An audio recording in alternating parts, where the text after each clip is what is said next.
welcome to the Crooked Letter Sports Podcast, the show about Mississippi sports and the folks who play them.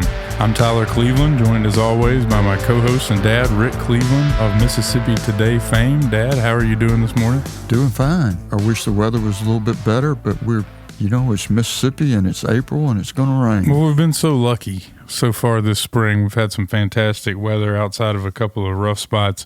And I know that you're playing right through. How many did you get in yesterday before they rained on you? 14. Got 14 holes in. Well, and I'm guessing you were playing the best round of your life when that happened? Unfortunately, I was playing pretty good. Always tends to be that way. We got an exciting show today, Dad. We're going to talk the NFL draft, which begins Thursday night in Green Bay, Wisconsin. I want to take it from a couple of different angles. First, if you'll allow, I want to talk about the prospects from Ole Miss and Mississippi State and, the impact they've had on the programs and where they might go in the draft or where they might fit. And then I want to take a look at the draft from the Saints' perspective, seeing as how they're our team and they have a ton of picks and they are certainly in the news this week because of the positions that they're looking for and how high they're drafting. Absolutely. So let's start with the obvious top story in Mississippi, which is not just the Ole Miss Rebels and the number of guys that they have rated highly, but also where quarterback Jaxson Dart might end up, since that may be where the show, the two segments of the show overlap, seeing as how the Saints appear to be or reportedly very interested in taking Dart perhaps in Thursday's first round. So let's start there. Looking at this Ole Miss draft class, Dad, Dart is a big part of it, but he's actually the third highest rated prospect in their draft class. The first obviously being Walter Nolan, who you and I have spent a lot of time on this show talking about. In the defensive tackle, I believe he has an 87.7 out of 100 draft grade, and he's projected to go in the top 20 picks. If I'm looking for a defensive tackle, I would have to think hard before picking anybody else over him. Again, you said it. We talked about him, Walter Nolan, a whole lot last football season. In my opinion, he was the best football player in Mississippi last year. Quarterbacks usually win the big awards, and Jaxson Dart certainly did, but I thought the best overall football player was Walter Nolan. If you didn't double team him, he made a play. He was going to disrupt everything you were trying to do. Yeah. I think about some of their toughest games. He was a man-child. That Florida game, they had to double him on every damn play. He still made plays. Well, of course he did, and we're going to get to why. There are three other Ole Miss defensive linemen rated in the top 200 of this draft in terms of overall prospects. The second one on their list, the number 33 rated prospect in the draft, is Princely Umanmielen, the other defensive end, Jared Ivey on the other side of the defensive line, and then J.J. Pegues. So 4 defensive linemen. It's easy to see but it's telling, and maybe that's a big reason that Ole Miss had the success it had with this group of players. Well, they may have been the most talented football team in Mississippi since the schools integrated. That's not really an overstatement. If you look at the guys that are on this draft board. Well, I would say that the Mississippi State had some teams in the early to mid 1980s that would be right in there with them. Right. They had the players that Bob Tyler drafted and Emory Ballard coached. There were several first rounders in that group, but this certainly, overall, I think really this may be the most talented football. It's going to be how many players are in the top 100? I'm looking at 1, 2, 3, 4, 5, 6, 7. Those are the kind of numbers that you usually see out of Alabama, Ohio State, Michigan, Yeah. Well, money talks. They've also got 3 wide receivers projected to be taken in the draft. Of course, Trey Harris, Juice Wells, and Jordan Watkins all have a chance. Both their running backs, Ulysses Bentley and Henry Parrish, are both eligible and likely to get drafted. I mean, and then you go down the list a little bit, the guys that may not get drafted but definitely have a chance to make an NFL roster, guys like Caden Prescorn, linebacker Kari Coleman. I mean, these guys, all fantastic players. And I would be remiss if I didn't mention Trey Amos. I mean, he's ranked in the top 50 as a corner. I mean, he's got a chance to go really high and probably get a good bit of playing time pretty early. He's a guy we could see the Saints draft because the Saints, as you know, need a corner. Well, can you tell me a position they don't need? Tight end, maybe? I mean, I can't think of. I mean, it's tough. No, they need way more than they're going to be able to get. Yeah. Well, we're going to get to them. Don't worry. Then they have a ton of picks, so we'll see what happens. But, Dad, that leaves us with Dart, who, according to the latest projections, is the 39th overall prospect. But because of his premium position, has a serious chance to go in the first round. He's pretty much a consensus third quarterback behind Cam Ward and Shedeur Sanders, and I would put him second, if not, I mean, right at the top of that list. I mean, it's just me personally. Me too. I mean, I like him better than I do Shedeur Sanders, who's a great player. I mean, he's a great college player. We saw him a bunch his first 2 years. I mean, he's a terrific player. I don't know how that's going to translate to the NFL. We'll see. I mean, and I'll just say it. I don't, whatever. I really wouldn't want my team taking Shedeur Sanders because of the headache that might come off the field. And look, here's the deal. And the guy has been nothing but a good teammate, apparently. I listen to interviews and it just drives me up the wall when it's like, there's nobody better than me. Look at the tape. Blah, blah. I mean, I've looked at the tape. You know what I mean? And he does make some really nice throws from time to time. He also makes bad reads. And he's not, he's not mobile because I'm comparing him to Jaxson Dart, but he's not game breaking. I don't think. I don't think this draft has a game breaking quarterback. Well, that's what everybody, even Cam Ward, who's the consensus number 1 quarterback. I'm reading, where NFL personnel people are saying that he wouldn't have even been the 3rd best quarterback last year. Yeah, no. So we're going to get to talking about the Saints and whether they're going to take Dart or not, and I look forward to talking about that. Okay, let's run through these Mississippi State prospects. Obviously they don't have. I think they've got 1 guy ranked inside the top 200 prospects right now, and most of these guys are on defense. I'm looking at it. DeCameron Richardson, the corner, another really good corner who could go probably on the 2nd day. Hopefully won't slip to the 3rd, but we'll see. And then linebacker Nathaniel Watson had a great season. Jaden Crumedy, the defensive tackle. Most notably, Dad, I noticed the only 2 offensive players on this list are Tulu Griffin, who has a draft rating of 234, and Jaden Wally, really the only 2 offensive players from Mississippi State. And, I mean, this is kind of like, I feel like your draft prospects and all your status and stuff for your team as going in the draft can be kind of a reverse indicator of, why things went the way they went or how things have been going. And this kind of tells the story. Mississippi State has been decent on defense, but just hasn't had the offensive firepower, and here you see it. Yeah, I mean, the draft grades are a pretty good indication of, of course, underclassmen you've got, but I don't see, frankly, I think Ole Miss has a lot better underclassmen than State right now. They've just recruited better. And these guys, and it's not like the programs have been going through the exact same thing over the past 4 years. So it makes sense that some of these guys are a little bit lower. I will say there are some steals in here. I think Nate Watson's going to be a good linebacker in the NFL. I do too. And even, I know Crumedy is getting a lot of love, but I think Nathan Pickering, I know he didn't maybe pan out exactly like they wanted in Starkville, or what the ceiling was, he was a guy from small town Mississippi who really grew into his body and, really morphed himself into a really good defensive tackle. I still think he's got a great chance to play for a long time in the NFL. But I was just kind of surprised looking at it. Usually you'd expect to see a couple more guys up there.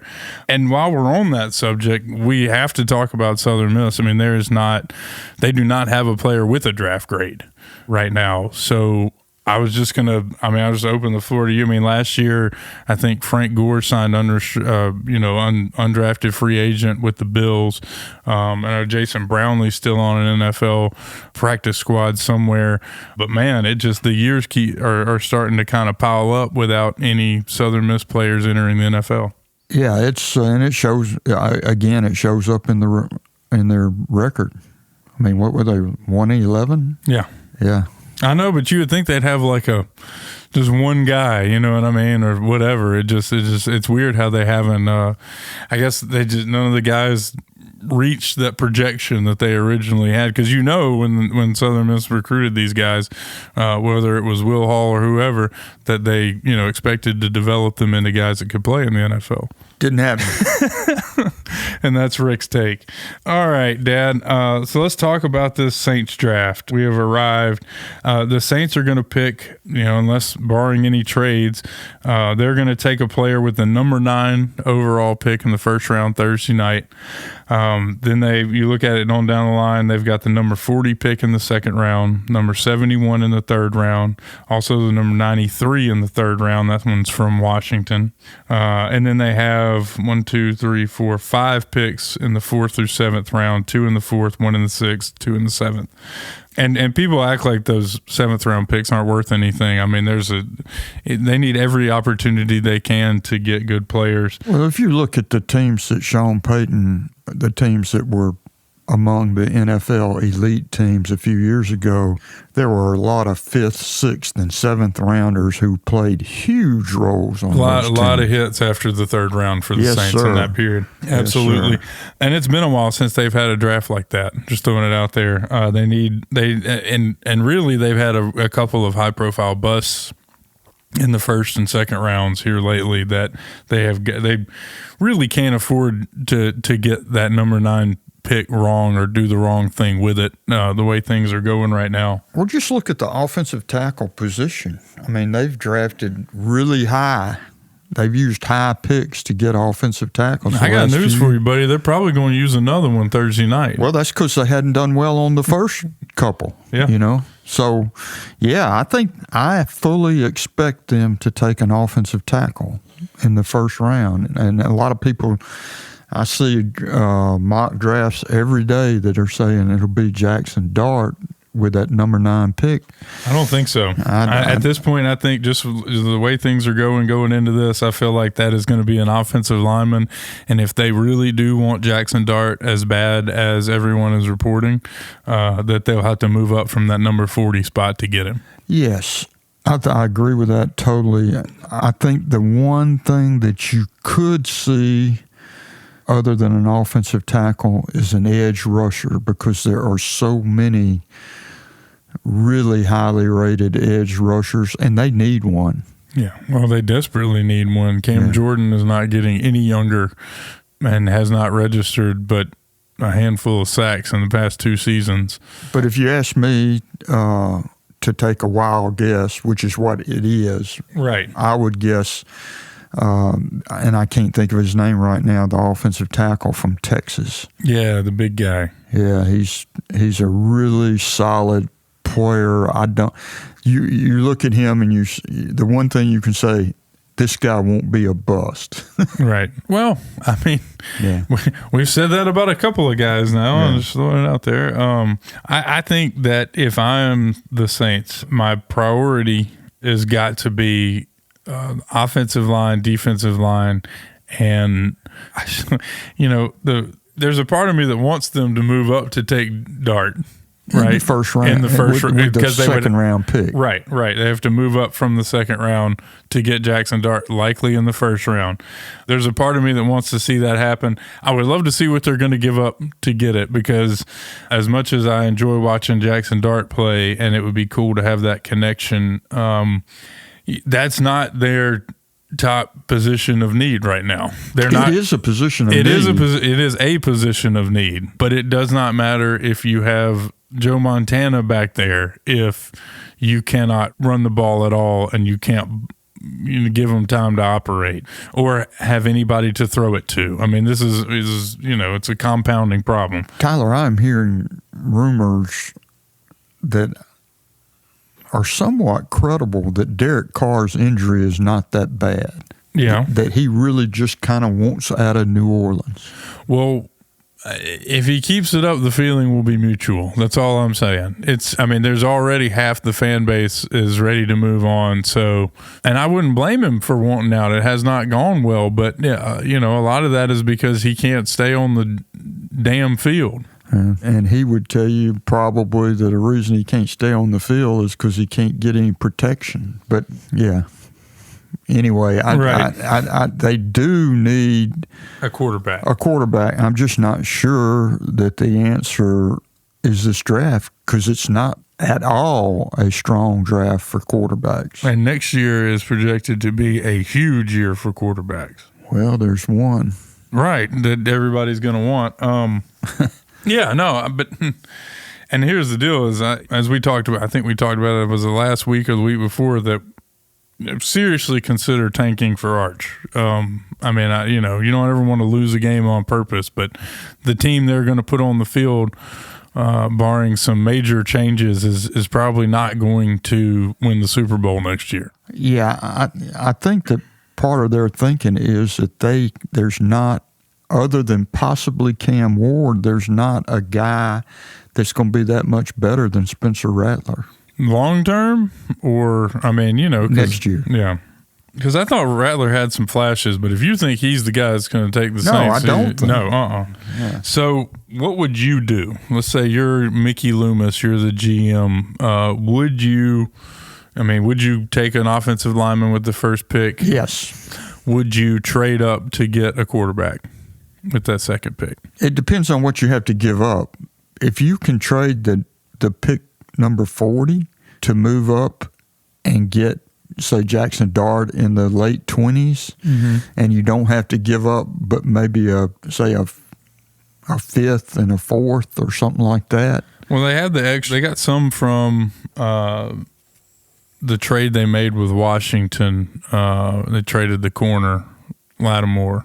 They've got the number 93 pick from extra picks in the third and fourth round from Washington, and the seventh round, which was originally Philly's pick, but they've got that from Washington as well. So let's say you've got to give up the number 40 pick, the number 93 pick, and the number 184 pick. That's a second, a third, and a sixth to move up 13, 14 spots to take Jaxson Dart. You do that, dude? I'd do it. Okay. We've talked about it before. I know. I like think in him the too. right system with the right people around him, which he's not going to have to begin with. Right. Well, I like him too. I know that there's so many positions of need right now. They've got to get younger. They're like the oldest roster in the NFL. They've got to get younger. So, I am all for amassing. This is what, like I said, 3, 4, 5, 6, 7, 8, 9. If they use their picks, they'll have 9 players, 9 new Saints, which would help overturn and really lead a youth movement there, because they've got to rebuild and they got to get younger. So I would be fine either way. I would love to see them take Jaxson Dart. Don't get me wrong, but they've got to amass some young talent here. Well, it wouldn't be the first time they ever took an Ole Miss quarterback in the first round. Yeah, I was going to ask you about that. The last time the Saints took an Ole Miss quarterback in the first round, you were how old? I was 18. 18. Yeah. Just yesterday. Yeah, and this a quick story, and this will tell you how much the draft has changed. Of course, that quarterback was Archie Manning, and it was January of 1970, and back then, that's when the draft is January. And Archie tells a story about he forgot that the draft was the next day, and he got a call from the Ole Miss sports information director, the late great Billy Gates. And Gates told him, "Hey Archie, did you remember the draft's tomorrow, right?" And Archie said, "Oh, I forgot." And he was supposed to be, one of the top 3 picks. And Gates said, "Well, why don't you come to my office at 9 o'clock? I've let everybody know that you'll be here." And so Archie's in Billy Gates' office, and Jim Plunkett from Stanford was the first pick of the draft. He was the Heisman Trophy winner. And then the Saints were picking second, and they took Archie. And Archie said he talked to the owner, the general manager, and the head coach. Then he made it to class by 10 a.m. It's changed a little bit, huh? Just to give you an idea, my goodness. Yeah.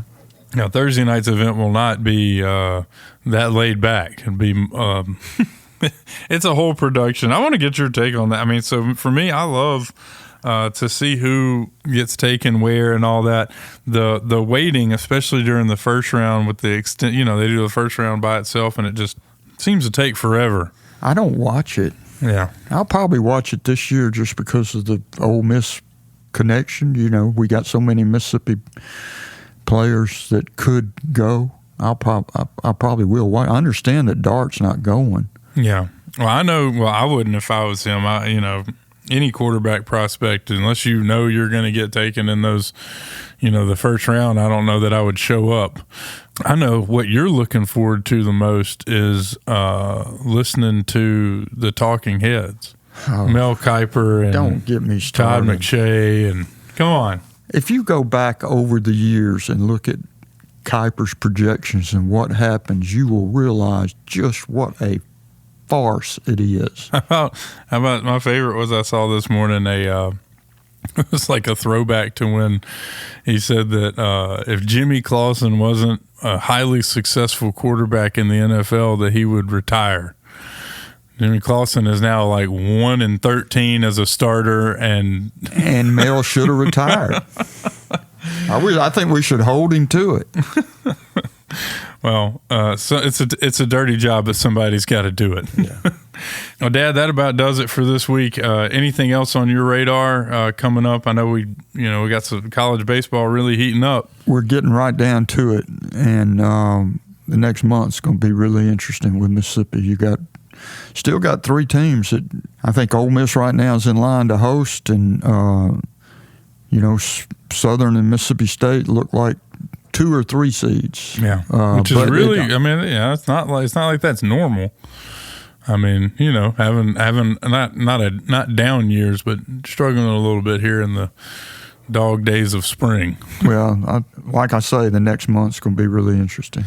Absolutely. Well, everybody, we appreciate you tuning in. Make sure to keep up with all of the latest of Rick's writings over at MississippiToday.org, and we will talk to you next week.